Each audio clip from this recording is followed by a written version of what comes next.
બરવાળા નગરપાલિકાની બેદરકારી આવી સામે, જાહેર રોડ પર વહેતા ખુલ્લા ગટરના પાણીથી લોકો ત્રાહીમામ. બરવાળા નગરપાલિકા વિસ્તારમાં ભરવાડવાસ નામનો વિસ્તાર આવેલ છે. આ વિસ્તારના લોકોને નગરપાલિકા તરફથી મળતી પૂરતી સુવિધાથી વંચિત રાખવામાં આવતા હોય તેમ જણાય છે. બરવાળા નગરપાલિકા વિસ્તારમાં ભરવાડવાસ નામનો વિસ્તાર આવેલ છે. આ ભરવાડવાસમાં છેલ્લા ઘણા સમયથી ગટરના પાણી ખુલ્લા રોડ પર વહે છે. જ્યાં પેવર બ્લોકનું કામ અડધું થયેલું છે અને અડધું ખુલ્લું છે અને આ વિસ્તારમાં વારંવાર જાહેર રોડ પર ગટર ઉભરાય છે. જેના કારણે લોકોને ફરજિયાત ગટરના પાણીમાંથી જ ચાલવું પડે છે.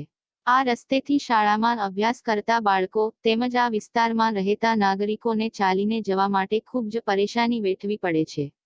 આ બાબતે બરવાળા નગરપાલિકામાં વારંવાર રજૂઆત કરવા છતાં કોઈ નક્કર કાર્યવાહી કરવામાં આવતી નથી કે આ ઉભરાતા ગટરના રોડ પર વહેતા પાણી બંધ કરવામાં આવતા નથી. જેના કારણે લોકો ખૂબ જ પરેશાન અને ત્રસ્ત થઈ ગયેલ છે. જેથી આ વિસ્તારમાં રહેતા લોકોની માંગ છે કે તાકીદે આ વિસ્તારમાં વહેતા ગટરના પાણી બંધ કરવામાં આવે અને આ વિસ્તારમાં નગરપાલિકા તરફથી મળતી તમામ સુવિધાઓ તાકીદે પૂરી પાડવામાં આવે તેવી માંગ કરી રહ્યા છે. હવે જોવું રહ્યું કે બરવાળા નગરપાલિકા તરફથી કેવી કાર્યવાહી કરવામાં આવે છે. Rajesh Shah, R news, Botad.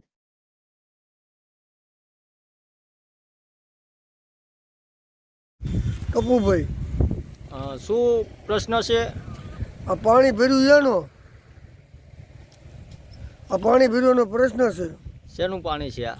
આ ગટરનું 3 મહિનેથી આ પાણી અહીંયાથી નીકળે છે અને 3 મહિનેથી નગરપાલિકામાં કહેવી છે, અરજીઓ દેવી છે, ના આવ્યું તો એમ કે કાલ ટાંકો આવે, આજ ટાંકો આવે, તોય આવતો નથી. અને આ 3 મહિનેથી એટલા બધા અમારા છોકરાને નિશાળે જવામાં હેરાન થાય છે. બીજા નંબરમાં કે હાલવામાં અમારા મેન માર્ગ જ આ છે. આગળ લોકોનો માર્ગ છે એ બંધ છે. આ મેન જ માર્ગ આ છે, આ બંધ છે. છોકરાને જવામાં હેરાન થાય છે અને નગરપાલિકામાં અમે સખત 2 મહિનેથી જ આવી છીએ અને મારા લગ્ન છે અત્યારે તો અમે 4 દીથી તો હળંગ જ આવી છીએ. બધાને ફોને કરવી છીએ તો કે અમારે ટાંકો નથી, નગરપાલિકામાં કાલ આવવાનો છે, ના જ આવવાનો છે, હજી આવતું નથી. તકલીફભાઈ, મારું નામ સક્કાભાઈ જહાભાઈ. અમારી તકલીફ અમારા છોકરા આ મેન રસ્તો છે ભાઈ, કે છોકરા એકે બાજુ હાલતા નથી, બિચારા ખાંદામાં નિહાળ જાય, હોરા પગ બધાને હળસ વાંચે રહેવાતો નથી. પાણી શેનું છે? પાણી છે ગટરનું. ગટરનું ઉભરાય છે. અમે 3 મહિનેથી એક જ ધારા જ આવી છીએ, કોઈ અમુક જવાબ દેતું નથી. અને બીજો નંબરમાં કે આજને કાલે જ વાત કરે, બીજી વાત જ કરતા નથી. કાલ મોકલ્યું કે આજના. અને આવડો મોટો ગામ તાલુકો છે તો કોઈની માથે આ તાલુકો છે, આમાં જે કે એમાં કાંઈ થતું નથી કે વસ્તુ આ હાલો આ ફોન કરી તો મારી જાય. નગરપાલિકામાંથી કોઈ તો અહીંયા વિઝિટ કરે છે એવું કાંઈ કરું? વિઝિટ તો કરે છે, શી ખબર નથી કરતા. તો કરતા હોય તો આ ન હોય ને, જે વિઝિટ કરતા હોય તો આવું ન થાય ને. પછી આ અમારા ઢુકડા લગ્ન આવ્યા છે, અમારા જાનને ક્યાં ઊભી રાખવી? હાલો અમારે જાન ઘેરે પવનમાં આવે શું તો અમારે ઊભી ક્યાં રાખવી? ખાંદામાં? આ મેઇન રસ્તો જ છે? આ મેન રસ્તો 4 રસ્તો જ છે, 3 બદલનો રસ્તો છે.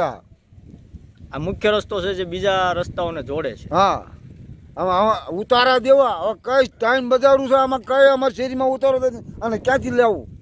જાનના લાવી ક્યાંથી? આ અંદાજિત કેટલા વર્ષથી આવો નવો પ્રોબ્લેમ છે? આ 3 મહિનેથી. અને રોડ બન્યો છે કે પછી? રોડ નથી. રોડ ક્યાં છે બનવાનો છે? રોડે નથી બનતો, એક વાત નથી થતી. નાની નાની ગટરો કરીને નાખીને વી ગયા છે. આ કરતાં એમને ખુલ્લું પાણી સારું હતું.